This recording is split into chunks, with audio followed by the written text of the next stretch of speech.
Hola, bienvenidos al episodio número 39 de Economics Café, donde analizamos la actualidad sobre la economía y los seguros junto a los expertos de Mapfre Economics y de expertos invitados.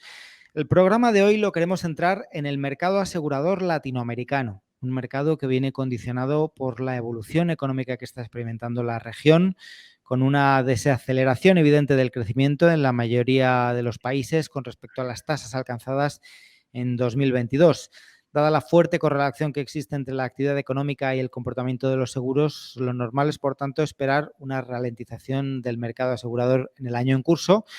Otro año más, por tanto, en que Latinoamérica no conseguiría cerrar la brecha que le separa con otras regiones del planeta en cuanto al peso de los seguros en sus economías, aunque puede haber todavía sorpresas y algunos elementos positivos, algunos no tanto, que vamos a analizar en los próximos minutos con nuestros invitados. Juan Fernando Serrano es CEO de Latino Insurance, plataforma online que lleva ya más de 20 años, desde 2001 concretamente, proporcionando a sus clientes acceso inmediato y personalizado a la información técnica y financiera del mercado asegurador en América Latina. Juan Fernando, muchas gracias por sumarte a este Economics Café. Gracias a ti, Juan, por la invitación. Manuel Aguilera es director general de Mapfre Economics, ha sido durante muchos años presidente de la Comisión Nacional de Seguros y Fianzas de México, además de presidente del Comité de Seguros y Pensiones Privadas de la OCDE, entre otras muchas responsabilidades. Manuel, bienvenido de nuevo a Economics Café. Gracias, Juan, y gracias también a Juan Fernando por acompañarnos en esta edición del podcast. Con mucho gusto. Bueno, perfecto. Pues empezamos contigo, si te parece, Manuel, con ese contexto económico que es un poco el que condiciona la evolución del mercado asegurador en América Latina, con esa desaceleración en el crecimiento económico que estamos viendo y sobre todo para el 2024. Vosotros en la actualización trimestral del informe Panorama que habéis presentado recientemente, dais en vuestro escenario base un crecimiento para el conjunto de América Latina en 2024 que es menos de la mitad, el 1,9%, que el que está previsto para el cierre del 2023 en el 4,1%, es decir, una desaceleración considerable. Esa es la previsión que manejáis para las economías de América Latina y en qué medida puede afectar eso al mercado asegurador. Bueno, efectivamente, el panorama que se ve para América Latina, que es un poco el panorama que se observa para la economía global, es de un proceso de desaceleración de la actividad económica, en buena medida impulsado por la política monetaria que se ha aplicado de manera muy estricta en la región y también por el propio efecto que tiene la demanda, la reducción de la demanda externa por factores de desaceleración económica más global. Venimos, de hecho, de un crecimiento en el 2022 que fue del 4,1%. Este año estamos previendo el 1,9% y para el año siguiente, para 2024, un crecimiento incluso menor de 1,6%. Si uno lo ve en el conjunto de la región, comparándolo con el conjunto de la actividad económica a nivel global, se ve todavía más claramente cómo esta desaceleración de América Latina se está dando a una velocidad mayor de la que se está dando en otras regiones del mundo. Y vemos cuánto contribuirá el crecimiento económico de América Latina al crecimiento económico global en el 2023, el dato que obtenemos es de un 13%. Es decir, el 13% del crecimiento económico del mundo este año provendrá de América Latina. El punto destacable es que en el 2024 esa contribución se va a reducir a menos del 4%. Es decir, América Latina seguirá creciendo, como mostramos ahora, ese 1,6%, pero a un ritmo significativamente menor al que estarán creciendo otras economías del mundo, especialmente las economías del sudeste asiático y China, que son en conjunto las que mayor contribución darán al crecimiento económico global. Por otro lado, en la parte que tiene que ver con la inflación, pues salvo los casos de las economías hiperinflacionarias que conocemos bien en la región, el resto están mostrando una tendencia a la reducción del crecimiento de los precios, buena medida como resultado de una adecuada intervención de los bancos centrales subiendo tipos de interés, lo que, a pesar de que genera un efecto negativo sobre los niveles de dinamismo de la economía, pues tiene este efecto, digamos, desfavorable en términos, favorable, perdón, en términos de control de la inflación, que esperamos alcance los objetivos de los principales bancos centrales hacia finales de 2024 o en el primer trimestre de 2025. A este entorno, digamos, de coyuntura en términos de actividad de inflación se suman los problemas que todos conocemos de naturaleza más estructural de la economía latinoamericana, que están lejos de resolverse y que seguirán siendo en la mayor parte de los países un lastre contra el cual habrá que seguir luchando para alcanzar mayores niveles de actividad en la región. Bueno, pues vamos contigo, Juan Fernando. Hablaba del peso del crecimiento económico de Latinoamérica en el conjunto del crecimiento económico mundial, Manuel, que pasaría este año del 13 al 4%, siendo una caída considerable. Ese 4% sigue siendo más de lo que pesan las primas del seguro latinoamericano en el conjunto del seguro mundial. ¿Qué tiene que hacer Latinoamérica para tener más peso en el seguro mundial? ¿Cuáles son las perspectivas que tú ves ahora mismo para el mercado asegurador latinoamericano? Difícil pregunta, pero vamos a ver qué podemos hacer. Según los números que nosotros manejamos, Latinoamérica es menos del 3% de las primas del mundo. Entonces, evidentemente nuestra contribución es pequeña. Entiendo que sobre el PIB somos como el 8%, no sé si estoy equivocado. Y obviamente por eso es que la relación que tenemos prima sobre PIB es mucho menor, o sea, la penetración es mucho menor de lo que se tiene en los demás países. No sé, a ratos es difícil verle a una sola Latinoamérica y a cada país verle como uno solo. Yo creo que tenemos varias y tal vez contrastando podríamos decir que existe la población latinoamericana, las empresas, o sea, la actividad latinoamericana que está asegurada y la que no está. Es como que existieran dos grupos o dos países o dos partes de Latinoamérica. La no asegurada, pensando en las personas, podemos pensar también en los bienes, si entramos en los vehículos, en las casa, habitación, etcétera, las pymes. ¿Por qué no está asegurada? No está asegurada porque no tiene la capacidad adquisitiva, no está asegurada porque las aseguradoras o los corredores o los diferentes canales no hemos hecho el trabajo adecuado para sacar el producto que corresponda a ese requerimiento o a esa población o a esa necesidad de aseguramiento.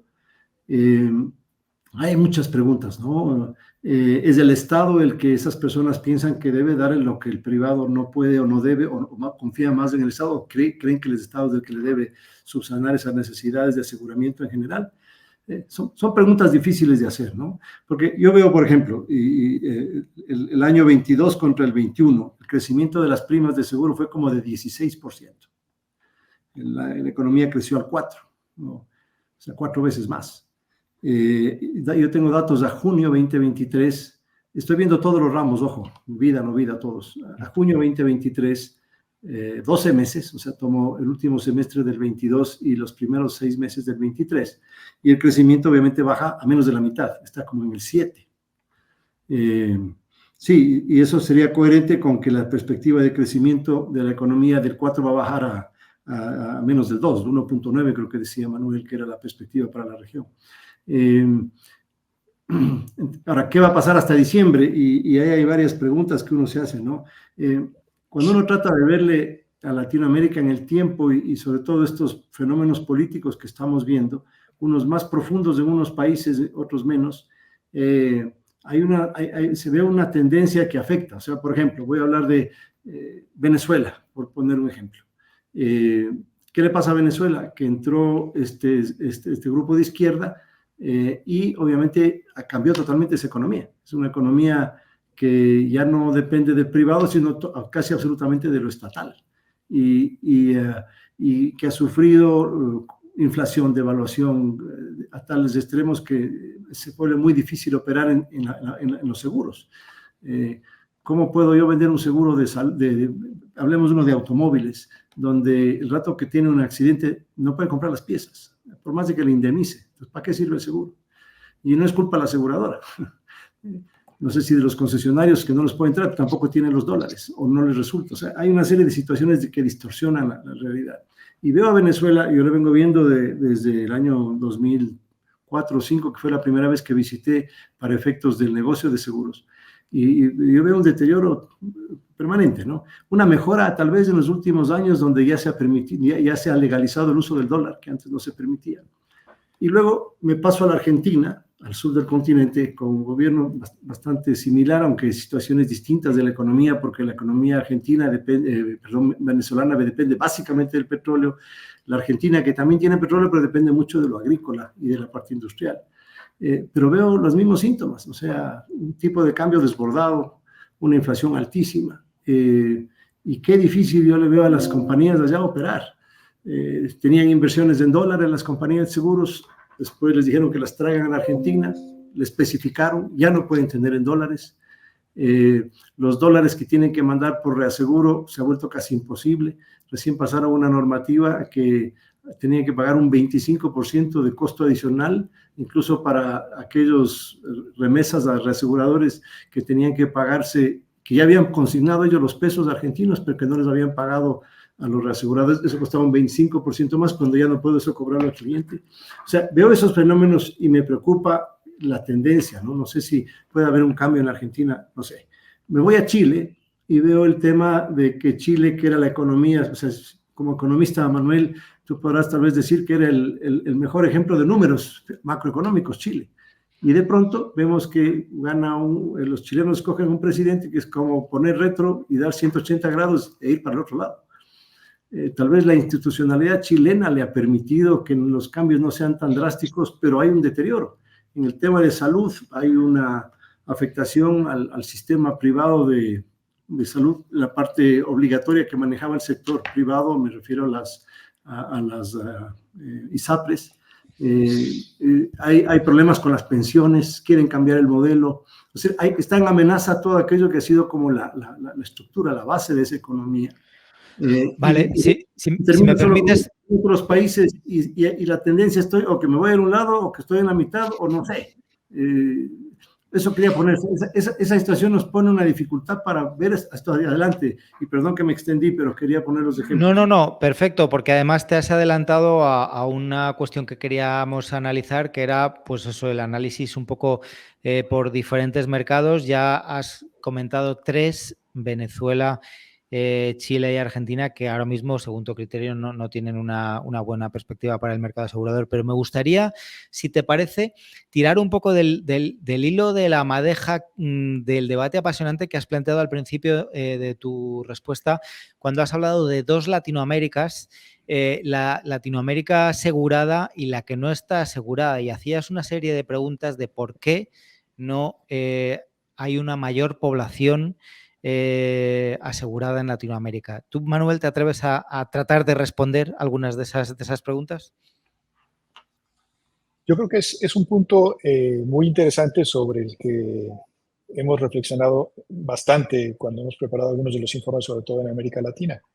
Yo diría que más que 2 Américas Latinas, hay muchas Américas Latinas, y dentro de cada país hay mucha heterogeneidad.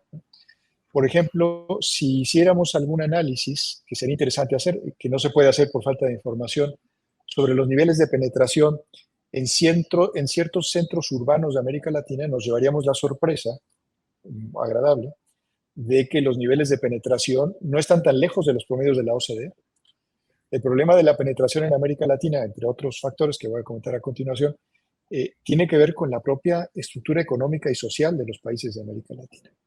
En México, por ejemplo, los niveles de penetración del seguro en la región centro-norte del país, pues seguramente está cerca del 4 o del 5% del PIB que se genera en esa región, mientras que los niveles de penetración en la zona centro-sur son bajísimos y quizás no alcancen el 1 o el 2% del PIB. Lo mismo pasa en la mayor parte de los países latinoamericanos, donde esta problemática no es sino el reflejo de las estructuras sociales tan desiguales que hay en la región. A esta complejidad, digamos, de naturaleza muy estructural, se suma esto que comentaba Juan Fernando, que en muchos países hay que luchar no solamente en materia de expansión de la actividad aseguradora y de protección de los riesgos de la población, hay que luchar no solamente contra estos problemas de naturaleza estructural, sino también contra las políticas públicas que se ponen en práctica en los países por diferentes razones, por razones ideológicas, por razones políticas o por razones económicas, que no necesariamente favorecen la expansión del seguro. Hemos hablado en otros programas de esta serie de cómo el efecto de las políticas públicas puede ser muy positivo en términos de penetración del seguro, y ahí está el caso de Brasil, el caso de Puerto Rico o incluso el caso de Chile con las rentas vitalicias, y otros países donde la aplicación de políticas públicas retrae la expansión de la actividad aseguradora y por lo tanto la posibilidad de que más población pueda estar debidamente protegida. Entonces, un poco tratando de resumir sobre el tema, creo que sí, es un conjunto de factores, algunos de naturaleza muy estructural, como es esta desigualdad evidente en la región latinoamericana, y otros de naturaleza mucho más coyuntural y política, como es la aplicación de medidas específicas para tratar de utilizar al seguro como una herramienta de política pública, la que en mi opinión nos explicaría el por qué América Latina sigue teniendo estos niveles de participación de las primas de seguros, que no es más del 2,6% del PIB de la región, cuando su contribución al PIB global pues es significativamente mayor, más del 8%, o representa o agrupa más del 6% de la población de todo el mundo.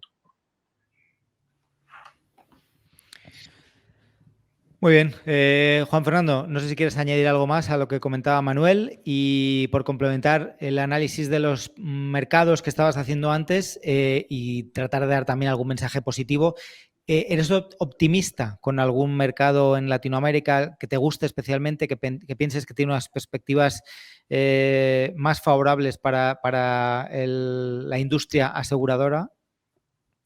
Teóricamente, los que están en el Pacífico de alguna manera han tenido una gestión económica equivalente y se han abierto más sus fronteras al comercio, tanto con Europa, Estados Unidos y el Asia, y entre ellos mismos, ¿no? El Grupo del Pacífico me refiero a México, a Colombia, a Perú y a Chile.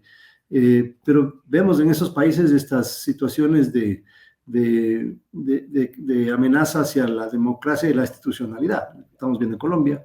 No sé si en el caso de México también hay temas, amenazas hacia esa institucionalidad por parte del presidente actual y el que venga más adelante. Entonces, esa parte preocupa, ¿no? Del lado del Atlántico, tal vez Brasil es el más sólido. Yo recuerdo que cuando Brasil y Argentina arrancaron con las monedas actuales, creo que empezaron más o menos 1-1. Fernando Collor de Mello, creo que estaba, Enrique Cardoso, perdón, le pasó un real, $1, ahora están como en 5. Los argentinos están sobre 1.000. Entonces, ahí podemos ver el contraste, ¿no? Cuando más o menos fue la misma época. Entonces, claro, los países grandes, diría que espero que puedan mantener esa institucionalidad que ayuda a que esto funcione.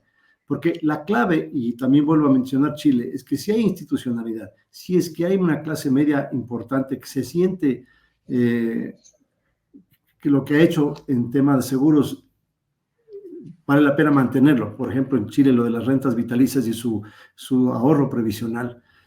No permite que le quiten. O sea, en Chile el debate fue, viene una nueva constitución con una visión absolutamente de izquierda y me van a quitar mis fondos de pensiones.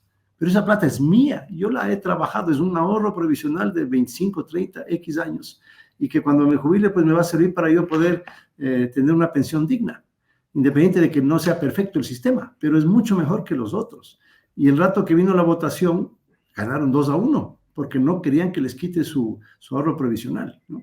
¿Y por qué hay esta amenaza a los ahorros previsionales? Porque el modelo de negocio de los gobiernos de izquierda es gastar. Y para gastar necesitan ir a fuentes de recursos. Las pensiones tienen acumulados, los fondos de pensiones tienen mucho dinero acumulado y obviamente se vuelven muy apetecidos. En Colombia quieren hacer lo mismo, en Perú también han querido hacerlo. México tal vez no tiene la profundidad en lo que es las rentas vitalicias y el sistema de pensiones con las Afores, tal vez le falta más tiempo, pero yo veo que el rato que el ciudadano ve que el seguro es un beneficio, y específicamente la persona, vidas, rentas vitalicias, las pensiones, salud, y eso no quiere perderlo, pues va a defender.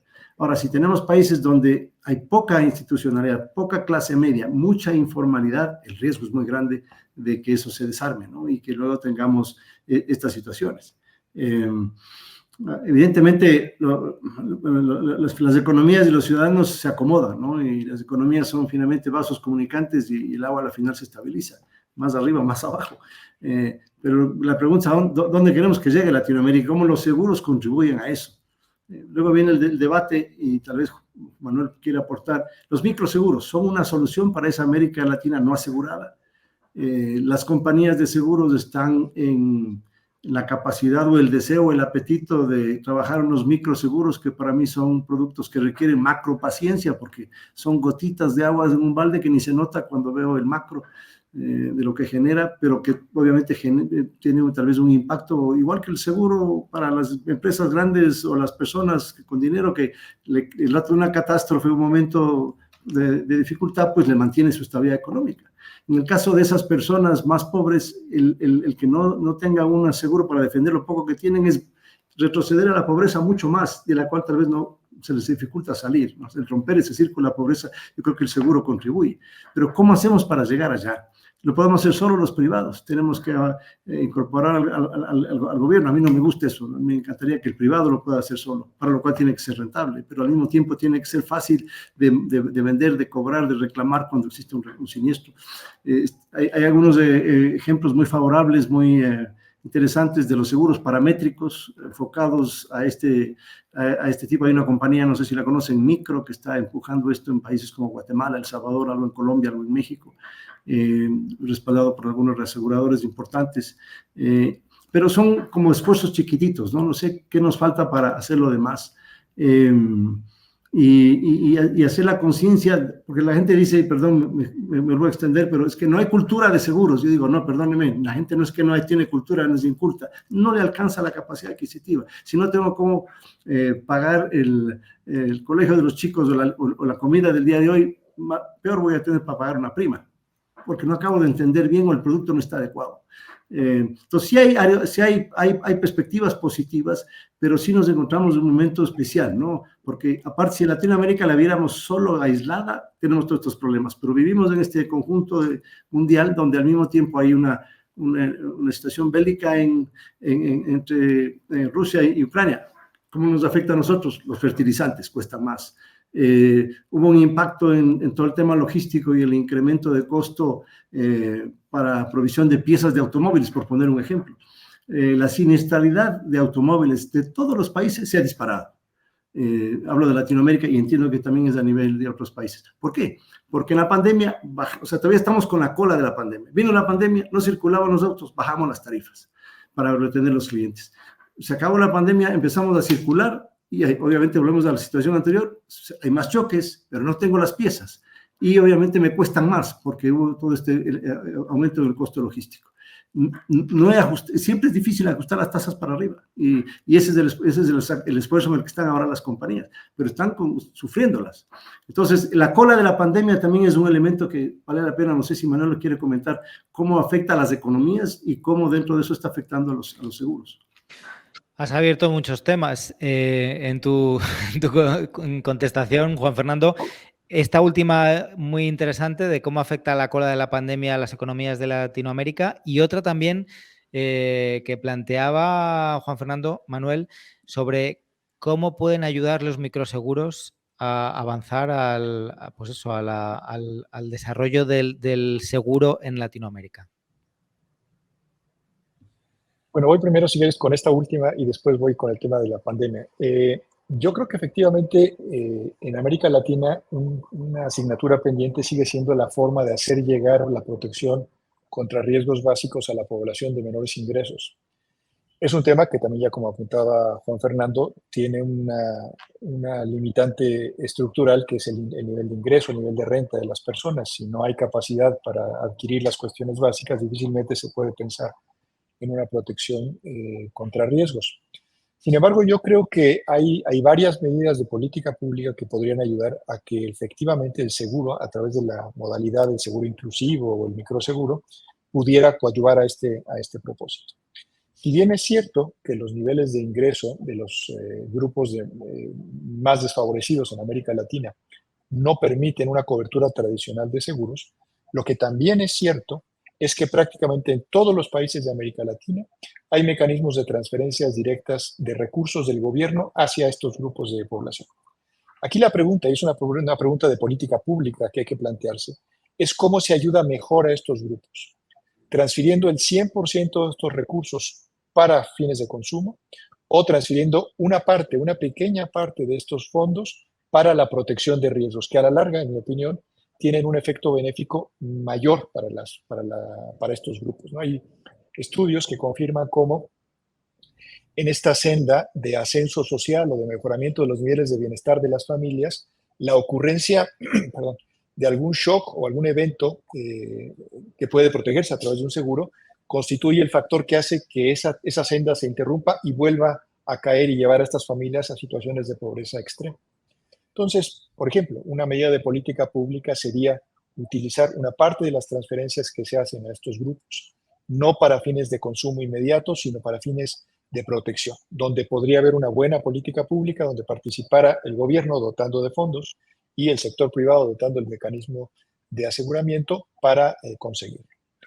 Otro problema que veo en materia de microseguros en la región tiene que ver con la propia naturaleza del producto, lo comentaba Juan Fernando. El microseguro, casi por definición, debe ser un producto barato, que tenga costos bajos de transacción y que permita responder rápidamente ante la ocurrencia de los siniestros.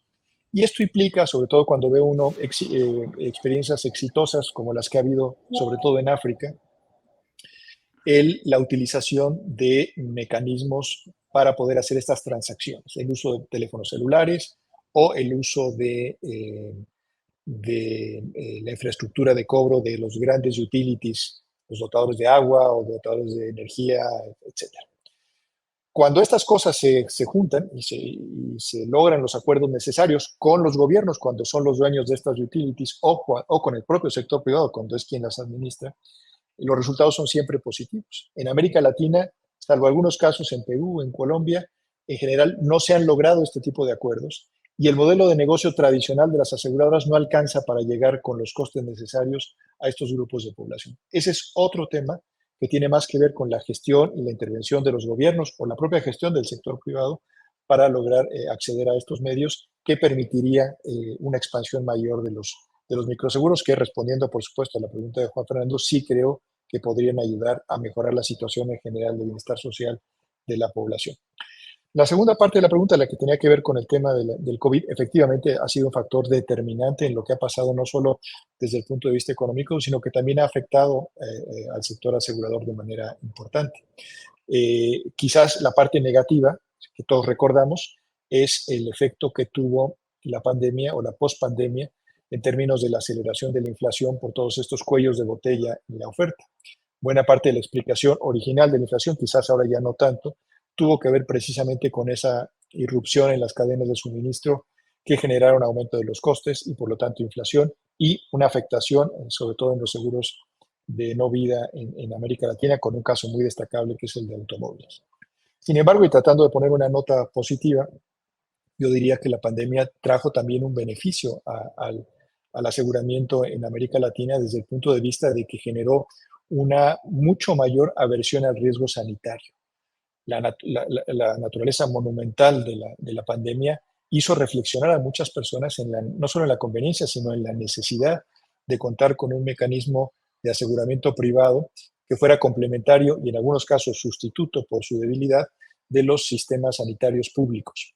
Y esto ha hecho que desde entonces, incluso hasta ahora en las últimas mediciones, y Juan Fernando debe saberlo, ellos tienen también un récord muy estricto del comportamiento de los diferentes ramos de aseguramiento en la región, de que uno de los ramos más resistentes al deterioro o al pérdida de dinamismo de la actividad económica ha sido precisamente de los seguros de salud, que se está constituyendo en uno de los principales ramos en muchos países. Entonces, yo con todo y lo negativo que fue la pandemia en términos de su costo económico y sobre todo de su costo social, ha traído, digamos, ese beneficio en términos de una mayor conciencia de la necesidad de contar con un mecanismo complementario de apoyo sanitario.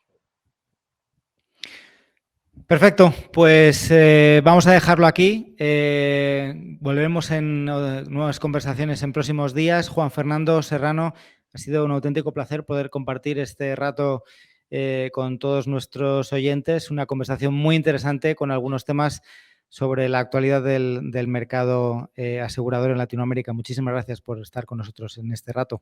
Muchas gracias por la invitación. Es un gusto haber participado y sobre todo haber compartido con Manuel, a quien aprecio mucho y le respeto por su por su trayectoria y todo lo que ha contribuido al mercado asegurador mexicano. Manuel, gracias como siempre también por estar con nosotros en este rato. No, gracias a ti, Juan, gracias a ti, Juan Fernando, no solo por tus palabras, sino también por haber aceptado la invitación para estar con nosotros en este programa. Hasta luego, seguimos en Economics Café.